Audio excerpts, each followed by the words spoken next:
Director from the Department of Comprehensive Dental Division of Pre-Doctoral Education. Today she'll be speaking about the aging mouth assessment and treatment options that are available. So would you please help me welcome Dr. Dan. Thank you, Jose. I'm very happy to be here to share with you some information about dental, the mouth, aging. I know it's only a small part of your program, but hopefully you'll get something out of this that you may not have known. So I do teach over at the dental school. I teach pre-doctoral students.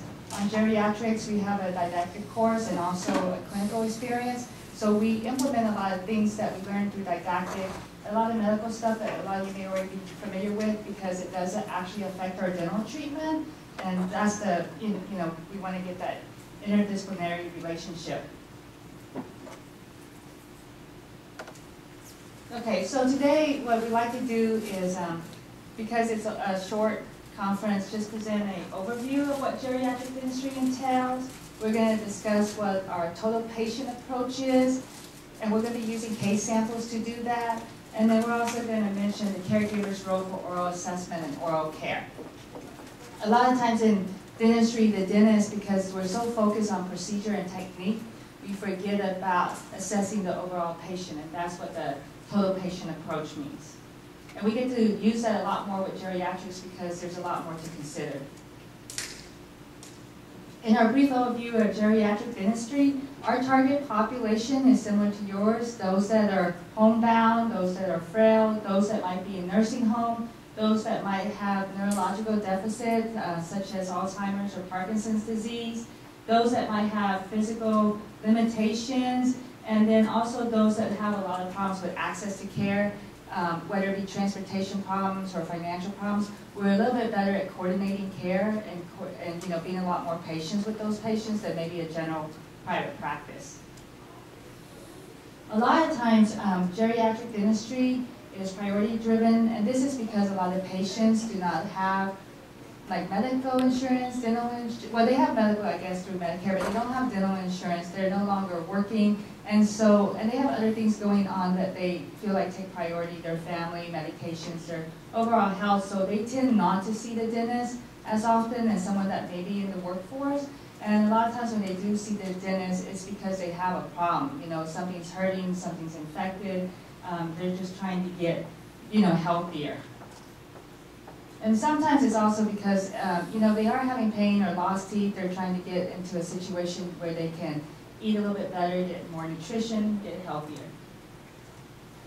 So in geriatric dentistry, unfortunately, unless they come in, we can't keep up with them. And when we do get to see them, it may not be that often. So when we're trying to prevent this downward spiral that they have, because once they start having a dental problem, they'll just have more. And then they'll get to a point where it may be too late that their options are limited.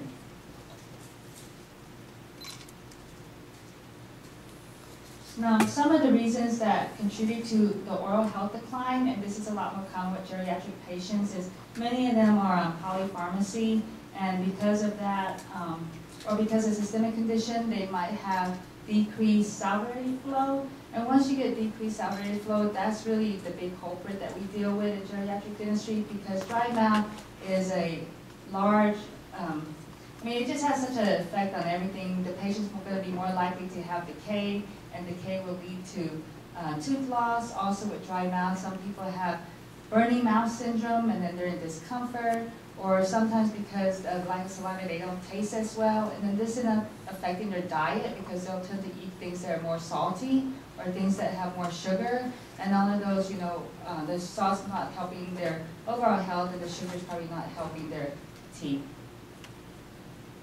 Also, saliva has some buffering capabilities in it, so without saliva, the mouth is just more prone to getting diseases. Also, aside from dry mouth, because as we age, we're going to get some gingival recession and some bone loss naturally. If we have disease or etiological factors such as calculus buildup or plaque, it's going to be a lot more accelerated. But otherwise, we do tend to lose some bone and some gingiva a little bit each year. And then along with that, you know, a lot of older people who did get restorations may be in a position that they can't get the restorations redone, and so when the restorations start to fail, then you know, there's more crevices for bacteria to get into, and then that creates more problems for the geriatric patient. And again, you know, once you get more problems, then the options get more limited. We have a lot of challenges when we're working on geriatric patients. Outside the mouth, you know, in assessing these patients, a lot of them are poor historian. A lot of them have medications that may present a complication with drug interactions for us. They might have adverse drug effects that we might have to be more aware of in the mouth. Like, for example, there's some medications that might decrease platelet counts, for example, and if we're doing some surgery, that might end up affecting how we do our treatment. These patients, as many of you know, once they fall down, then they're going to decline physiologically, and so that also results in them not taking care of their mouth as well. They don't tolerate long appointments that well, you know, being in the chair. Many of them want to, you know, go, they get tired, their back hurts, they have to use the restroom a lot. And then cognitive and functional deficits, this will also be a challenge for us because they might not understand what the treatment we're recommending is, and then every time you see them, it's like you're having to explain it over again. And then they still don't understand it. Sometimes they bring family members that will help them. Sometimes they bring people that also have dementia with them, and so that's really, that's not really, I mean, that's not ideal, of course. So functional deficit, like if they have amputation, that's going to be where they can't stand up and take care of their mouth by using a mirror, so they're going to decline like that. And then access to care issues. We already know about the transportation, loss of vision. That's also going to affect, you know, their ability to drive, money problems. Just, you know, as the medical system becomes more complex, these geriatric patients are going to be the one, you know, less likely to be able to navigate all the complexity that might be involved with coordinating care. Sometimes they don't want to come to the dentist, and those that don't, it might be because they don't feel like it's important. They feel like they're going to have a short lifespan anyway, so what's the point of spending this money on themselves? And so they just, you know, will tolerate a lot more things than maybe they would have if they were younger. They're on a fixed income. Many that are sick, you know, use a great part of their income for medication and health care, and so they don't have a lot for extra stuff. And dentistry is, you know, fairly expensive. Transportation issues, many of them don't drive anymore. They also have to coordinate care. A lot of times when they're doing that, they're having to wait a long time to get picked up, or a long time to get picked up to be taken home. A lot of them too, not only are they having their own struggles, but their family members might be struggling financially, and so they might want to prioritize their funds to help their family instead. And then also, many of them may just not be well enough or cognitively intact enough to know that they should be getting dental care on a regular basis. Now, once we're inside the mouth, once they actually do come in, we have challenges because the patients are more likely to have aspiration risk. These are the ones that, for example, that have neurological degenerative disease like Parkinson's, or let's say they had a stroke. All of that's going to affect their ability to tolerate how much water we use in the mouth, and so we have to be a lot more careful. We have to go slower. We have to be more cognizant of positioning the patient, so to reduce their aspiration risk. Oral infections, mouth pain, xerostoma. Now this happens because, you know, again, their decreased immune system. Also, many of them might have old partials or old dentures that do not fit well, and that could create sores and open up areas for infection. Now, when we're doing actual removable prosthetics, it might be that it's going to be done less than ideal. Maybe we're trying to keep a tooth that's marginal, you know, just to have a better prognosis for the partial for the short time. There's going to be, maybe we're doing it in a nursing home, and so we don't have access to all of our materials and be able to do it in a more ideal way. Now, when these patients get a filling, like when they're young, every time they get that filling replaced, because fillings aren't forever, every time it gets replaced, you know, there's more trauma to the tooth, there's more tooth structure being taken away, And so every time we see that as an older person, all of a sudden a tooth that may have been restorable maybe 10, 20 years ago when the problem started is no longer restorable. And that's going to create more challenges because then there'll be additional spaces that the patient's going to be interested in, having function restored if they can. And also we do a lot of redo dentistry because many times when we do a filling, because it's a dry mouth environment, because they tend to have higher plaque indexes, these fillings often fail or they fall out. They just, for some reason, don't stay in the mouth as long. And so it's not uncommon for me to be redoing fillings every, like 6 months, unfortunately. And sometimes it's, they get decay around the filling, and then we have to take out the filling we just did 6 months ago and then make the hole bigger in order to fill it. In the total patient approach, I'm going to go through some case samples here, so many of you, if you're not understanding what I'm saying about that, hopefully you will after these case samples, just to give you an idea of some of the things that we consider with our patients. When we're using the total patient approach, the history and the physical exam is part of the oral health assessment. I always tell my students to look for your clues. They come in a wheelchair, they're probably in a wheelchair for a reason. By the time they're presenting the medical history to me, they answer a lot of questions, but then I say, well, why are they in a wheelchair? And they have absolutely no idea because they didn't know the type of questions to ask, because for many of these students, they're young compared to us, and so they haven't really encountered a lot of older people, and so they just don't know the right questions to ask, or they're maybe a little bit timid about asking because they're just starting out in their clinical experience, and it may be that, they may be shy about being invasive in the patient's health or personal life. But, for our total patient approach for the geriatric patient, we have to ask questions.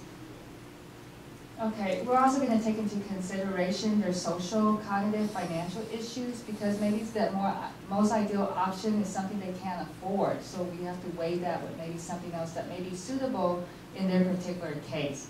A lot of times if you go to the dentist, and I don't know if you've ever experienced this, but they might come in and they just tell you, here's your treatment plan, it's going to be $5,000. But if they don't really go through the options, because they're sort of just presenting one treatment plan to you, the most ideal, but they don't take into consideration, like maybe, you want like the, what is it, the Toyota instead of the Lexus. So a lot of dentists won't do that, but we have to look at that because patients can't always afford things, or they have to do things in phases. So we're always constantly trying to figure out, well, what's most important first, or what can we do in what order to help the patient get to what they want to achieve. Now, their living environment, access to care, same thing, like for nursing home patients, maybe they have a denture that's fairly functional, it doesn't fit so ideal, but because they have limited access to care, maybe doing a reline on the denture and making it last, maybe 3 to 5 years longer would be better than making a new denture, because a new denture they would have to learn to adapt to. They would have to come in for more adjustments, more appointments. So we have to take those kind of things into consideration also. Their functional and self-care issues, maybe if they're in a point like if it's early dementia, for example, and their teeth are definitely going to decline, maybe that's a good time to go ahead and recommend to them, that your teeth are going to decline and let's do a denture now or a partial now, because you're more likely to learn to use it and get used to it, so that when the dementia progresses, you're more likely to be able to function with it, versus someone that's, very far along, and it may not be worthwhile to do anything, because the consequence of doing a lot is worse than doing nothing sometimes. Communication consideration, we have some patients that, as you know, they get older, they lose their hearing, they don't see as well, we have to write things bigger, we're giving them instructions. We use pocket talkers sometimes, and we use a lot of family members to help us with communication, because the family member, the caregiver is already familiar with communicating with the patient, and they know what's going to get through best for their patient, for our patients, their clients. So that really helps us a lot when they do come with someone. And almost always the dental exam is the last thing we do in the geriatric dentistry approach. We're just not as excited about getting them out and trying to figure out all the things that we might be able to do and make money off of, because there's just a lot more things to consider. And these kind of things are different than what you might have experienced, as a younger ambulatory person going into your own dental practice. This is a different kind of experience for you possibly than what we're considering when we're seeing our geriatric patients. So the multidimensional assessment, again, we're taking a lot of things into play here to kind of come up with a treatment plan, some recommendations, some options for the patient. We're assessing, their diet, how well they can care for themselves, taking in their medication, their medical conditions and their medication, and then just how well they're going to be able to function with all of this in terms of making a dental recommendation. It's not a patient like this that comes in. This was one of my patients, and when I started at the dental school about 7 years ago, and he used to be obese, and then over time, he just got more frail. He lost weight. He ended up having cancer. He was also on blood thinners. One day he fell, and this is how he came in, and then after that, I just sort of knew, well, he's really declining now. He fell down. He's all bruised. I mean, just things. There's clues for us to look out for these kind of things. And we'll try to, assess the patient like that and just think about, maybe towards the end, palliative type of care instead of actual aggressive treatment. So in evaluating the history and physical exam, we're looking, fall risk, because we know that's going to be an indicator of utter decline, neurological deficits, because that's going to influence how we manage the patient in the chair. Maybe they're on blood thinners, and that might affect our approach for how we do some of our procedure. And then, as they decline, their function is going to get, it's also going to decline, and that's going to affect, maybe the prognosis of anything we recommend for them. So we have to take all of that into consideration. So we're balancing multiple factors just beyond the oral health. And, in getting to a recommendation, we're trying to also figure out what their goals are. Maybe they just want something to help chew on one side but not the other side, and maybe we can give an option that might take that into consideration. Their finances is a big reality. Their systemic disease, those are realities that we have to, address. Someone with cancer, for example, just like the nursing home patient, maybe they're terminal and they've lost a lot of weight, their dentures not going to fit. So it's pointless to recommend something totally new when everyone knows, the lifespan isn't as long. Okay, and we're having to do this because, it's not like our clinic. I mean, even though we have an age limit of 55, it's not really for the person who's 55 and older. It's really for the person who's 55 and older that has a more difficult time being seen in a regular private practice, because we've all probably know people in their 90s that are very functional that can be seen in a regular environment. These are, when I say geriatric dentistry, it's not inclusive of those, even though those patients are old. It's not, I mean, they're old by number, but we're talking about people that actually have like maybe some associated physiological kind of condition that, will make it harder for them to be seen in a traditional dental office, where the office may not have the schedule or the knowledge to be able to accommodate them in a way that, that can give everyone some satisfaction. But we're going to be seeing more of this. I mean, I guess that's a big field, also a medicine, the whole geriatric. And a lot of this, as you already know, is because people are living longer, and they're living longer with systemic diseases that we're able to control, not control. But, there's more complicating factors for them. More medications that's out on the market, too, for us to consider.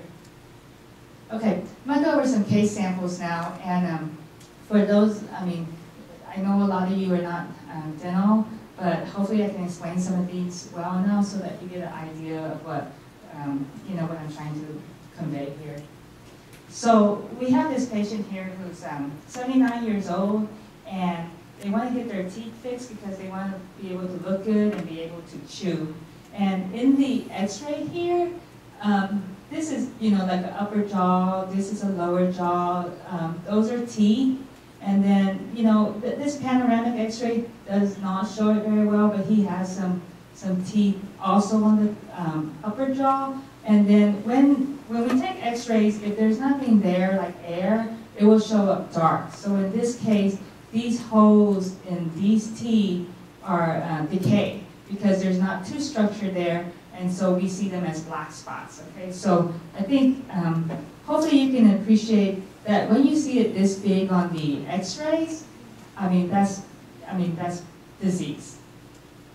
Okay, so these are what we call periapical X-rays. They're single images of the teeth or teeth in that region, and they show us the roots of the teeth so that we can see if there's any disease with the teeth. But there's the bone level is usually about here where the enamel meets the root tip, and in his case he has some bone loss. This here, as we already hopefully you remember, dark area means there's nothing there, so this person has just a root tip there. And then these are very quite big, obvious holes in the teeth. Okay, so this patient, when one sees something like this, in a regular dental practice, maybe it would be very easy to say, oh yeah, that one has to go, and this is really, really bad. That's just awful. Anyway, so, the easy answer would be to pull it because the prognosis is just very poor. The decay here is close to the bone level, so it's almost, it is non-restorable. It's not restorable. But then as we start looking at the patient, or we're looking at the patient first, we're going through their medical history. This patient's not all cognitively there. He tells us he's being treated by a hematologist, but then he says he has anemia. And this doesn't seem like consistent that someone with anemia might have to see a blood specialist. So, what's really going on here? We talked to the wife, and she has some information, but she's not real sure either. So we actually have to call the hematologist because it just doesn't seem consistent that this patient would be seeing a specialist for anemia. And, like for our students, these are the type of things we're trying to teach them, to be looking and asking questions, just anything that stands out, use your clues. You're seeing a blood specialist, that's probably a clue for, something not good. So, there's other things in his medical conditions. He has arthritis. He actually has rheumatoid arthritis, so that's going to affect his function. He's had some joint replacement. If they're very close to the time we're doing treatment, that might affect whether we pre-medicate the patient. And then when we do call the hematologist, we actually find out he has multiple myeloma, which is a cancer. It involves a plasma cell, which is usually in the bone marrow. So that's a pretty big thing for us because it's not that we worry about the cancer going to the jawbone. It's because the cancer doctor often may treat them with a certain medication, IV bisphosphonate, so that they don't end up having fractures in their long bones, their big bones. And so the IV bisphosphonate has been linked now with some jawbone death, osteonecrosis of the jaw, and so that totally changes now how we have to treat this patient. And this is using our total patient approach. We're going to give him pre-medication because he has a port for his chemotherapy, even though it's not active. The hematologist wants us to do that. And he's on bisphosphonate. Again, it was for the multiple myeloma. So because of that, we couldn't pull his teeth. Because if we pull his teeth, that's considered a surgical procedure. And if we do a surgical procedure, there's more chances that the bone is going to be exposed and might not heal. And if the bone is open and not healed, then that makes it more susceptible to infection. So in the end, we had to send him up, and this patient was very fortunate because he had financial resources that he could see a specialist and get root canals. Many of these patients don't, and so that would present a bigger dilemma.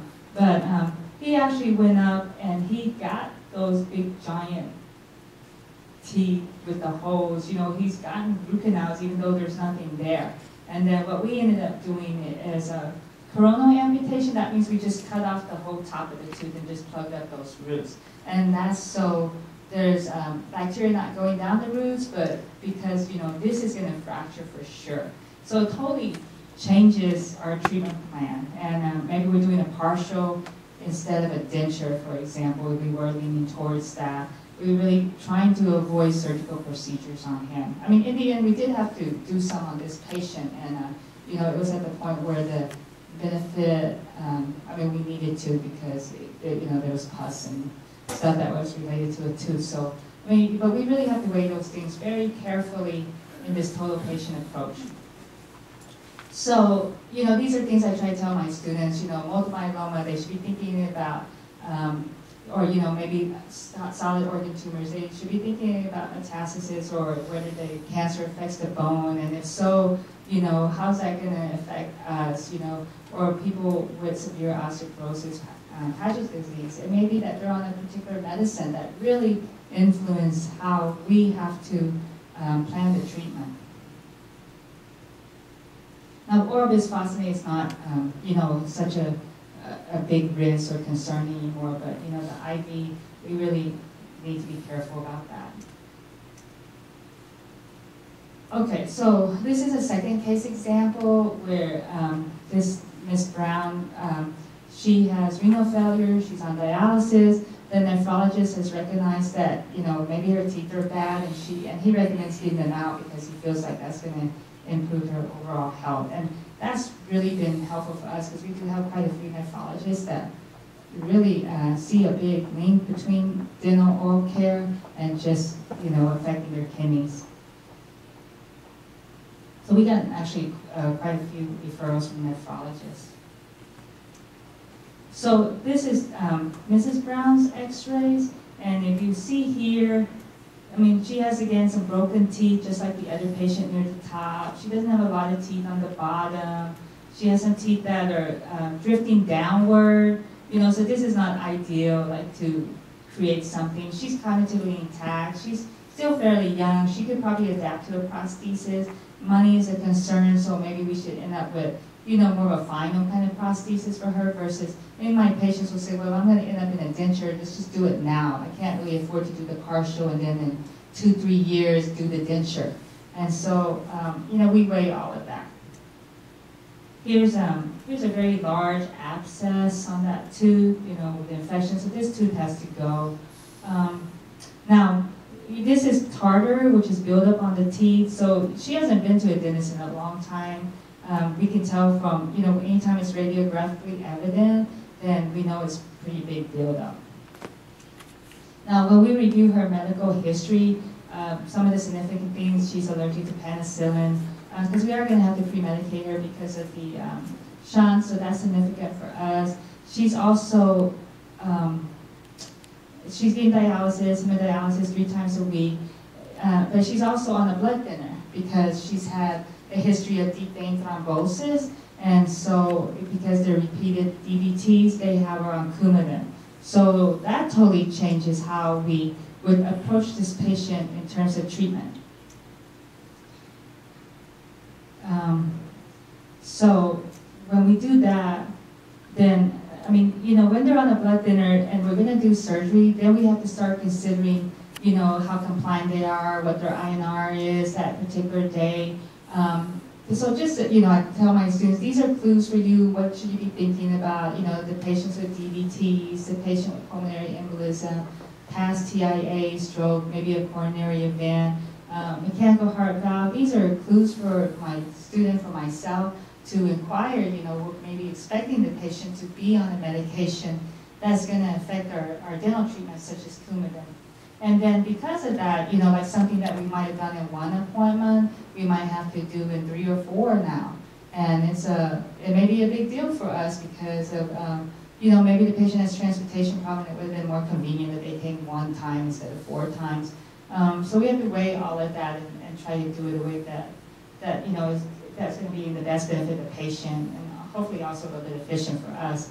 Now, some of you in the audience may have the question, because we get this a lot by older patients and also sometimes by healthcare providers. They want to help us. They want to stop the blood thinner so the patient doesn't bleed. They want to, I think they're just, you know, they're trying to help us, but really we tell the patient, do not stop your blood thinners. We tell the medical person, you know, we say, don't stop the patient's blood thinner, because we, you know, the dentist can manage this, whether it be we have to do more suturing, do primary closure, we have agents that help to stop bleeding, whether it's multiple appointments, we can manage this. And we'd rather do that than the patient have like a stroke or a pulmonary embolism. Or, you know, I mean, we just don't want to take that medical risk. But I do know that there's a lot of questions still out there in the medical field about that. Should we, shouldn't we? And for dentistry, the answer is, you know, please don't stop their blood thinners. So we tell the patient to take what they normally would, eat the way they normally would, because we want to have them in as, you know, stable and happy equilibrium that they usually are versus, you know, doing something a little bit disruptive to their routine that could end up creating a medical event in our dental office. So that's a total patient approach there where we're having to, you know, consider all these things versus just, you know, being all so happy, let's pull the teeth, do the venture, make a lot of money. So we can't do that.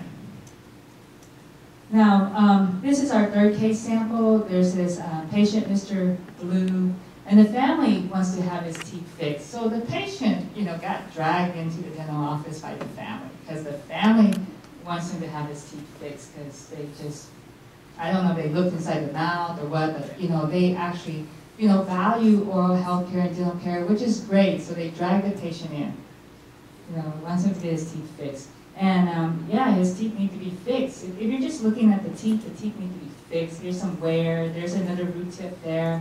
There's some root tips down here with a, you know, abscess.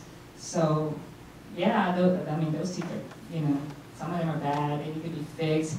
Here's one up here with some dark area in between. Those are medium-sized cavities. So yeah, we want to fix that. You know, we're dentists, we want to fix it. We want to fill up the holes, make a lot of money. But anyway, we're not really thinking about the patient too much right now. You know, we're just looking at holes and, you know, abscesses and dark spots. But, you know, as we learn more or think about this patient, you know, he's 89 years old, he has dementia, he's, you know, he's probably early moderate dementia, and he also probably has some Parkinson's starting, or may already have Parkinson's disease. And we have to evaluate all of this, whether he's going to be able to adapt to a denture or partial. The family member, you know, really wants the patient to get help. They have all the best intention. They want the patient to be able to eat better, function better. And, you know, I guess now they know he has cavities and holes in his mouth because we told the family member. But this is what happens after we make the partial for this patient. I'm going to play this little video. And this is the patient's, the one in the chair, and the lady in red is his daughter.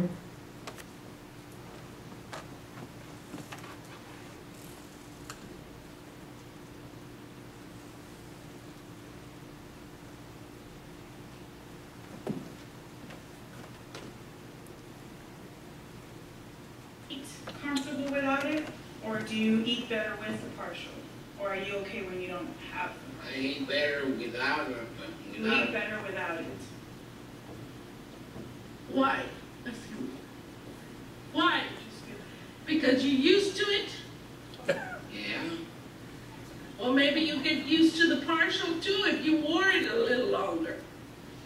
Yeah. Well, let's just wear it and try it out. We can try it out a little bit at a time until you get comfortable with the partial. And then if it doesn't, well, I mean, I understand money-wise, but if he's not going to be comfortable after a while, but he needs to give it a try.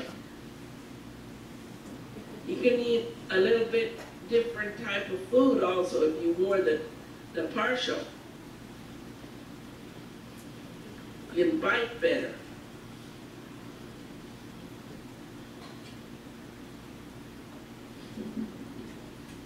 Well, let me give you your glasses back. Here we go.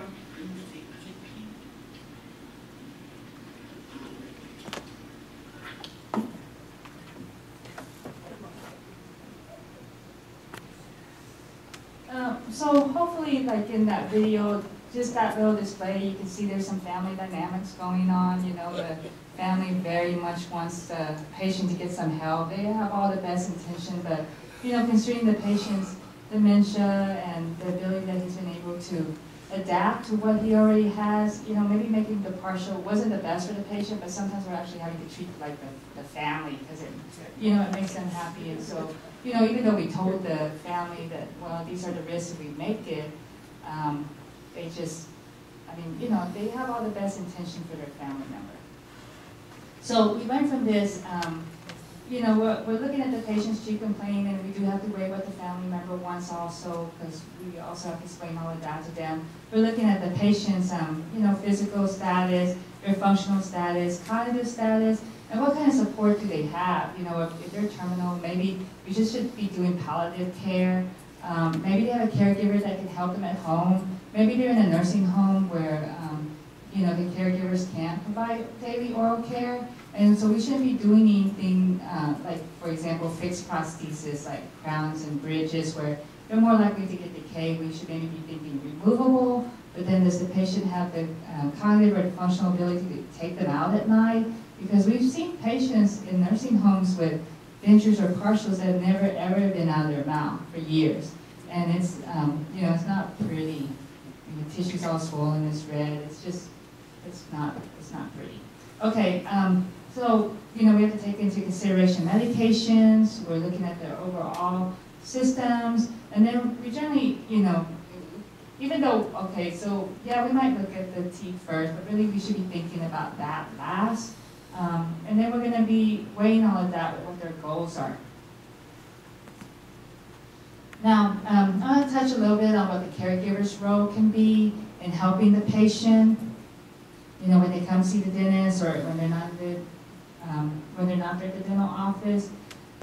So a lot of times in geriatric dentistry, just like in medicine, you know, there's a lot more parties involved. It's not like a one-on-one with the patient where you can just schedule them. You have to maybe go through their caseworker, their social worker, their power of attorney, their medical power of attorney, who's the financial power of attorney, do they have, you know, a guardian. There's just all these people, you know, the daughter might be the one that brings the patient, the son might be the one that pays for it, the daughter works on certain days that you're not open. I mean, it's just a lot more complicated. But anyway, when the caregivers, when we have some interaction with them, it's very helpful because a lot of these patients, again, it's just hard to coordinate with them. The caregiver, as I mentioned before, they're more used to communicating with the patient. They're going to be able to help us relay the message better in a way that the patient can understand. They can maybe help with transportation and coordinating an appointment time that's going to work out for everyone. And then if we can teach the caregiver how to provide the oral hygiene, then they can help the client at home. They can do it for them. And now this is a touchy area because a lot of people, I mean, you know, we all know about caregiver burden. And so, and then the mouth is a very foreign kind of place. And, you know, sometimes it's hard enough for us to be in our own mouths and then to learn to be in someone else's mouth. That's a little bit, it can be intimidating. So many people, they're reluctant, or they think it's someone else's job, or why can't the nursing home do it, or, you know, so-and-so is supposed to do it. But it's, I mean, really, and then it doesn't get done. So, or they think like, oh yeah, he's brushing. Are you brushing, Dad? Yeah, I'm brushing. But, you know, obviously he's not brushing, and it's just sort of a topic sometimes people want to, you know, not confront. So, but then there are people who are very receptive and they want to learn how to do it, and then we have special tools that can help them maybe be able to care for someone else's mouth better than if, you know, using a regular toothbrush. We have special toothbrushes. We have mouth props that we can give them. Also, we're relying on these caregivers to bring to our attention certain things that the patient might be complaining of at home, like maybe they're not eating on the right side of their mouth and they used to eat and now they're just more eating on the left side. And then, you know, the patient may not tell us that, but maybe they know, and then it just alerts us to maybe we should see if there's a cause for that, something that we can maybe help them with. These are modified hygiene tools. There's things like patients with functional impairments, we can modify the handles. Lately I've been getting like some pipe insulation at the Lowe's because it's very inexpensive. You know, you get like 8 feet for like $1.24 and cut it up, and it has tape versus like what we used to buy, something like a foam handle that was $5 a piece. So they're hard to come by anyway, but there's innovative things that we can help the patient do or recommend to the caregiver to do that can maybe make it easier for the patient to maybe help themselves, or make it easier for maybe the caregiver to help them.